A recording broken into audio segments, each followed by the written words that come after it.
Kargılı. Kargıyız.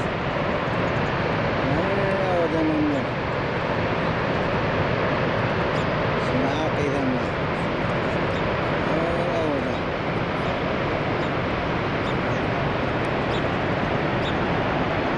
Ne seviye kaç? Ne var yani?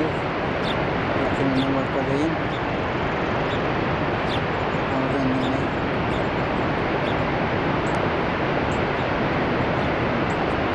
Amerika'nın burası nerede? Amerika'da göstermişler.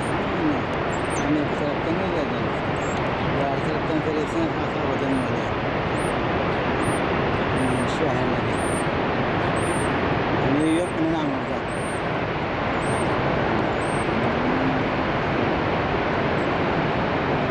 Şimdi bunu yap ya şu böyle.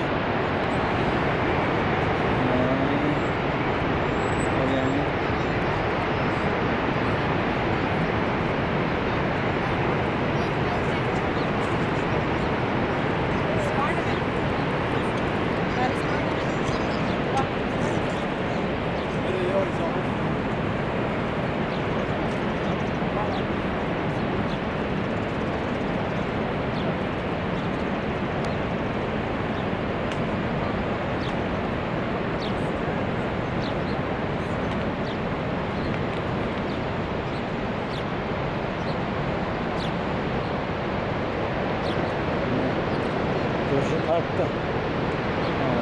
Şehrin içinde. Böyle geliyor. Yine arasını geliyor mi? Oraya basıyorsun ya. Yine arasını geliyor. Efendim ortadayım.